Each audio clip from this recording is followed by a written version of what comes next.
Hello friends, I am Ravindra Bhalerao and I welcome you to my channel, that is English for Learners. Dear students, in today's video we shall discuss one of the important test paper on the topic of if. Actually this one is a poem from 10th standards English textbook. विद्यार्थी मित्रांनो, आजचा video इयत्ता 10वीच्या विद्यार्थ्यांसाठी important असणार आहे, कारण या व्हिडिओमध्ये आपण चर्चा करीत आहोत 3.1 इफ या पोएम वरती एक टेस्ट पेपर बनवलेला आहे आणि या टेस्ट पेपर मध्ये जे क्वेश्चन्स आणि आन्सर्स दिलेले आहेत ते क्वेश्चन तुमच्या बोर्ड एग्जाम मध्ये डेफिनेटली विचारले जाऊ शकतात. त्यासाठी व्हिडिओ हा स्टार्ट टू एंड पर्यंत बघायला विसरू नका. Let's go. Okay, as you know that exam मध्ये पोएम वरती क्वेश्चन्स कसे विचारले जातात. तुम्हाला 3 टाइप्स क्वेश्चन विचारले जातात 5 मार्क्स साठी. A1, A2 किंवा A3 किंवा A, B, C या अर्थाने.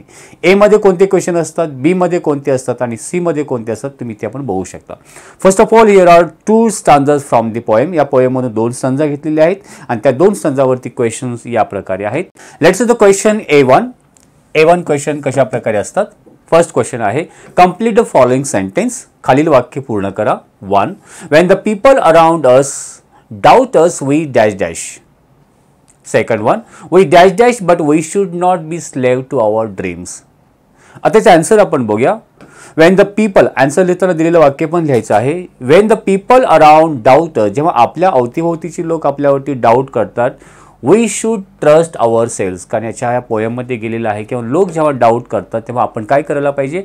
When people doubt that time we should trust yourself म्हटलेलं, म्हणजे we should trust ourselves. आता वाक्यरचना बऱ्याच वेळा विद्यार्थी काय करतात, पोएम मधले सेंटेन्स आहे तसे लिहितात, आहे तसे लिहायचे नाहीयेत. इथे बघितल्याप्रमाणे तुम्ही लिहू शकता.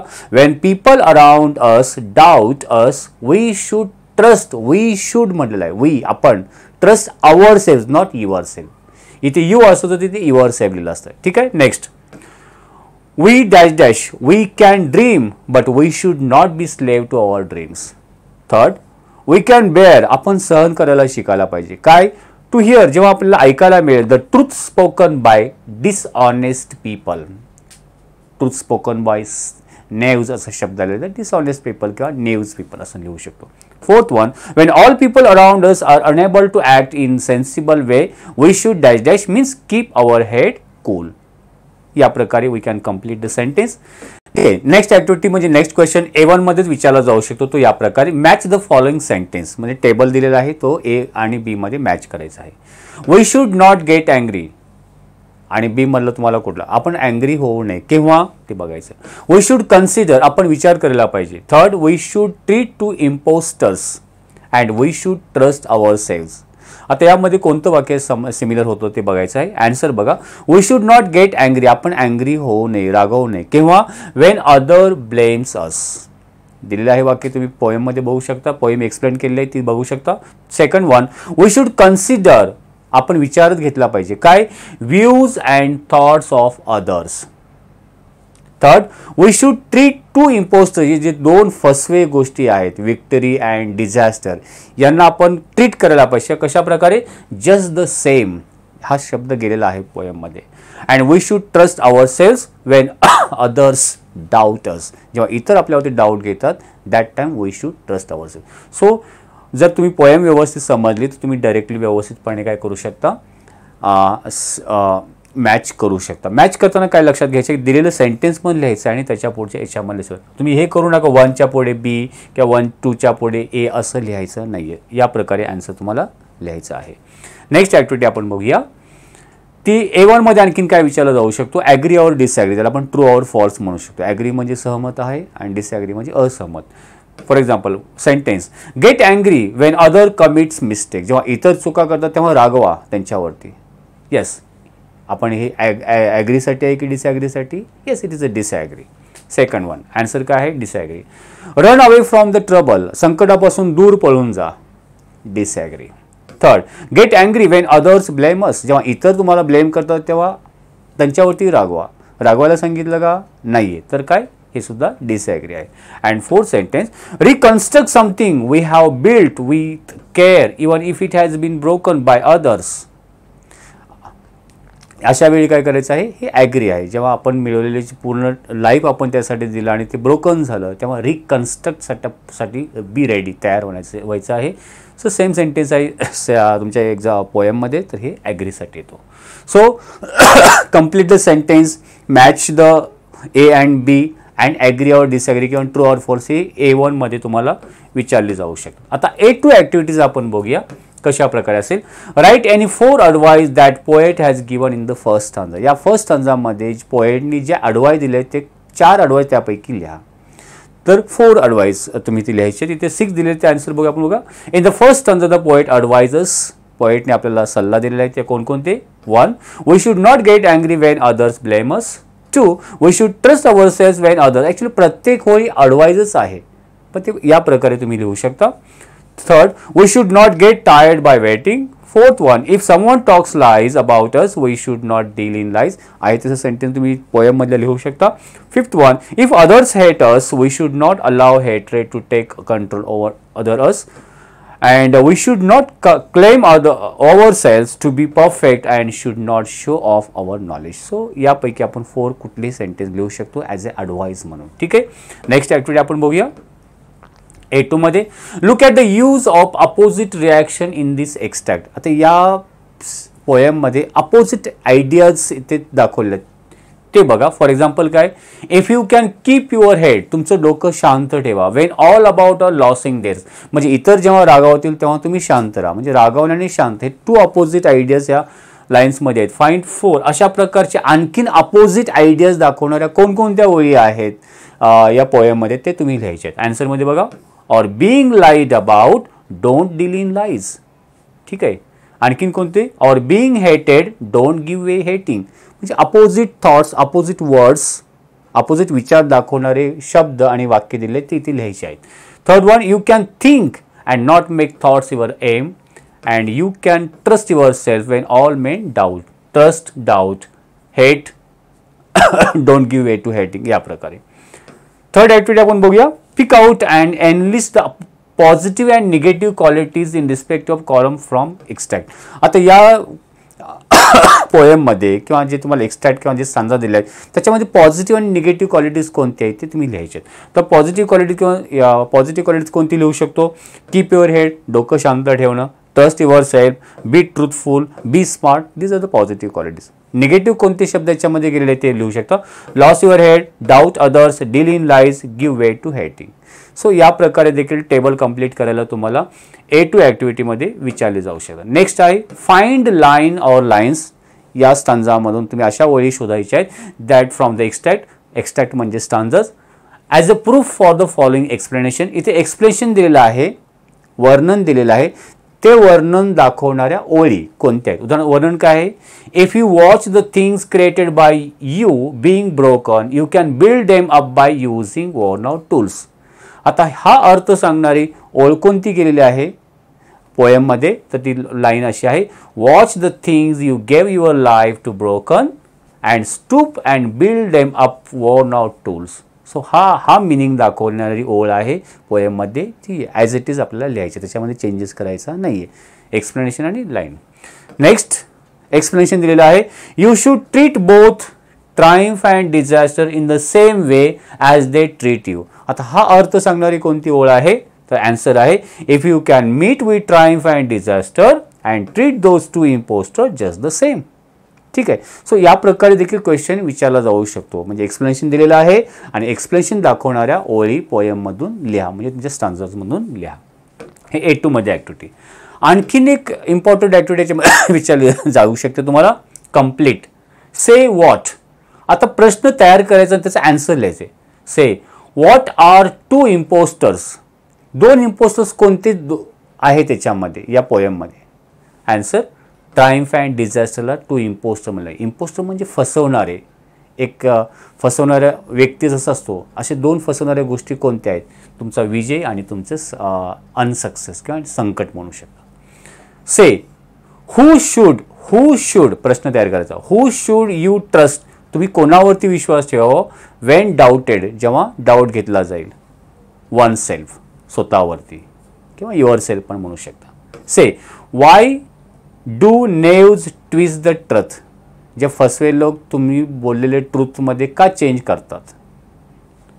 To make trap for fools वाक्य आहे तुमच्या लाईन्समध्ये. से वेन म्हणजे केव्हा? When should you start rebuilding with all tools? Answer when we watch things created by us being broken up. So या प्रकारे हे पण तुम्हाला A2 ॲक्टिव्हिटीमध्ये विचारले जाऊ शकतात. ठीक आहे. A3 activity based on poetic device. कोणकोणते? Identify figure of speech use in the following lines. एक लाईन दिलेली आहे, त्या लाईन्समध्ये कोणता फिगर ऑफ स्पीच यूज केलेला आहे ते लिहायचं आहे. इथे काही फिगर ऑफ स्पीचची नावं दिलेत. Simile, repetition, antithesis, personification, metaphor, alliteration and apostrophe. If you can keep your head and when all about you are losing theirs, याच्यामध्ये अँटिथिसिस म्हणजे अपोजिट आयडियाज किंवा अपोजिट वर्ड्स यूज केलेले आहेत. If you can meet triumph and disaster, treat those impostors just the same. Personification. Personification म्हणजे काय? इथे श्लेष अलंकार बोलतात. एक मानवी गुणधर्म दिलेला आहे. म्हणजे जे ट्रायम्फ अँड डिझास्टरला इम्पोस्टर म्हटलेलं आहे. ट्रायम्फ म्हणजे विजयी आणि डिझास्टर म्हणजे संकट. ते एक फसवणारे लोक आहेत. म्हणजे या दोन गोष्टींना मानवाचे गुण दिले म्हणून हा personification. And 8 don't look too good not talk too wise. याच्यामध्ये रिपिटेशन आहे, कारण टू शब्द की don't look too good nor lock too शब्द परत रिपीट झालेला आहे. विथ वॉर्न आउट टूल्स त्याच्यामध्ये अलिट्रेशन आहे. सुरुवातीचं अक्षर परत रिपीट झालं, पण W हा रिपीट झालेला आहे म्हणून ते अलिट्रेशन आहे. सो या प्रकारे लाईन पण दिली जाऊ शकते. तुम्हाला A3 मध्ये 1 मार्क्ससाठी क्वेश्चन असतो आणि कोणता फिगर ऑफ स्पीच यूज केलेला आहे तो लिहा अशा प्रकारे. ठीक आहे. Next, pick out the lines that contain the following figure of speech. Antithesis दाखवणारे कोणते लाईन तुम्ही लिहू शकता? जसं आपण याच्या अगोदर बघितलं ते same. Personification, if you can make triumph and disaster, same आहे. रिपिटिशन, सो अगोदरची जी ॲक्टिव्हिटी आपण बघितली तेच इथे परत दिलेली आहे. आणि मेटाफरसाठी and to rebuild them with worn out tools, याच्यामध्ये मेटाफर आहे. नेक्स्ट ॲक्टिव्हिटी आपण बघूया. Right down musical pairs. Musical pairs means rhyming words लिहा अँड ॲड युअर ओन स्वतःचे लिहू शकतो. यूला टू आहे. वेटिंग, हेटिंग किंवा त्याच्या पुढे आपल्या मनाने काय शब्द ॲड करू शकतो. डेटिंग या प्रकारे. लाईज, वाईज, मास्टर, डिझास्टर तुम्ही रायमिंग वर्ड्स तुम्ही लिहू शकता. पोएममधून लिहा किंवा तुम्हाला जर आणखीन एक्स्ट्रा स्वतःच्या मनाने लिहायला सांगितलं तर तुम्ही ॲड करू शकता. ठीक आहे. सो हे A3 चे क्वेश्चन. आता आपण आणखीन एक पुढचा स्टांजा घेऊया याच पोएममधला. रिमेनिंग पार्ट्स एकच स्टांजा आहे आणि त्याच्यावरती क्वेश्चन आपण बघूया. A1 क्वेश्चन बघूया. Match the following idiomatic expression A and B. A आणि B मध्ये मॅच करायचे. Loss the common touch. Loss the common touch. Refuse to interact with common people. याचा मिनिंग सांगायचं. लॉस द कॉमन टच म्हणजेच काय? Refuse to interact with common people. सामान्य लोकांशीचा संबंध तोडणे त्यांच्याबरोबरचा. Unforgiving minute. अनफॉरगिव्हिंग मिनिट काय? Time that does not wait for anyone. अशी वेळ जो कोणासाठी थांबत नाही त्याला अनफॉरगिव्हिंग मिनिट किंवा व्हॅल्युएबल टाइम असं म्हटलेलं आहे. Keep one's virtue. Keep one's virtue means keep one's goodness or moral under any condition. कोणत्या परिस्थितीमध्ये स्वतःचा जो सद्गुण आहे तो टिकवून ठेवणे. That is called keep virtue. And to be a man. To be a man means to be a good perfect human being. एक परिपूर्ण एक मानव बनणे या अर्थाने. सो शब्द आणि त्याचे मिनिंग इथे दिलेले आहेत ते आपण समोरासमोर लिहू शकतो A3 मध्ये. नेक्स्ट आहे पिक आउट एनलिस्ट किंवा पॉझिटिव्ह अँड निगेटिव्ह क्वालिटीज या पोएममधून या संजामधून. Positive qualities walk with kings. Negative loss connect with common man. Treat all people equally. Positive quality लिहू शकतो. Differentiate people unfair. ठीक आहे. नेक्स्ट कंप्लीट फॉलोइंग ज्याप्रमाणे फर्स्ट stanzaमध्ये बघितलं अशाच प्रकारे. What can unforgiving minute be made up of? Answer 60 seconds worth of distance run. Who can you talk with and walk with? Crowd and king. When can earth become yours? When we can make good use of every single minute. This will be answer. And question आपण तयार करू शकतो. Why should you consider all men equally important? Answer because neither foes nor friends can hurt you. ठीक आहे या प्रकारे. Next activity based poetic device म्हणजे A3 मध्ये तुम्हाला प्रश्न येईल. Name the figure of speech. If neither foes nor loving friends can hurt you. याच्यामध्ये अँटिथिसिस आहे. फोज अँड फ्रेंड. फोज म्हणजे शत्रू आणि फ्रेंड म्हणजे मित्र. अपोजिट वर्ड्स यूज केल्या म्हणजे अँटिथिसिस हा फिगर ऑफ स्पीच क्रिएट होतो. Yours is the earth and everything that's in it. याच्यामध्ये टिटोलॉजी आहे. एक चढता क्रम दाखवलेला आहे. Find right rhyming pairs of rhyming words virtue, you, touch, much, minute, it, run, sun. तर तुम्ही स्वतःचे शब्द पण लिहू शकतो. व्हर्च्यूला टू लिहू शकतो, टचला म, सच या प्रकारे म्हणायचे स्वतःचे शब्द यूज करून पण रायमिंग वर्ड्स क्रिएट करू शकतो. आता याच पोएमचे आपण इथे ॲप्रिसिएशन तयार केलं ते, कारण तो पण 5 मार्क्ससाठी क्वेश्चन विचारला जाऊ शकतो इफवरती. टायटल ऑलरेडी तुम्हाला पोएम पूर्ण दिलेली असते. The title of the poem is if. Poet, the poem is written by Rudyard Kipling. Rhyme scheme, in first स्टंजामध्ये ए. ॲक्च्युली 8 ओळीचं स्टंजा आहे, त्याच्यामध्ये first 4 लाईन्समध्ये A. Remaining स्टंजामध्ये A B असं आहे. ठीक आहे. फिगर ऑफ स्पीचमध्ये अँटिथिसिस, ट्युटोलॉजी, पर्सोनिफिकेशन, ॲनाफोर कुठलाही एक लिहा, पण तुम्ही अलिट्रेशन, अँटिथिसिस आणि रिपिटिशन हे लक्षात ठेवू शकता. थीम, आता कोणत्या विषयाशी रिलेटेड ही पोएम आहे थोडक्यामध्ये आपल्याला एक्सप्लेन करायचं त्या पोएमबद्दल. The poet gives us a lot of advises to us. या कवितेमधून कवी आपल्याला भरपूर सल्ला देतो आहे. ओके. किंवा आपण म्हणू शकतो या पोएममध्ये the father is advising to his son या प्रकारे. He also advise us that what is important in our life. The highest quality described here that we should treat people, then we will be a man if we use time properly. We should be a master of this earth. If we follow this advice, then we can live happily. So indirectly the poem is based on the father advises his son how to be a perfect man, how to be a good human being, त्यासाठी which qualities are necessary in the life. So all these advices are given in this poem. So अशा प्रकारे आपण या थीममध्ये किंवा central आयडियामध्ये explanation करू शकतो. So 5 out of 5 marks देखील इथे तुम्ही सहजपणे मिळवू शकता. तो आय होप. तर मित्रांनो तुम्हाला हा टेस्ट पेपर या इफ या पोएमवरचा कसा आवडला की नाही तुम्ही कमेंट बॉक्समध्ये शेअर करू शकता, सांगू शकता. नेक्स्ट व्हिडिओ तुम्हाला कोणत्या टॉपिकवरती हवा आहे तुम्ही कमेंट बॉक्समध्ये लिहून सांगा. तोपर्यंत wish you good day, take care, thank you very much.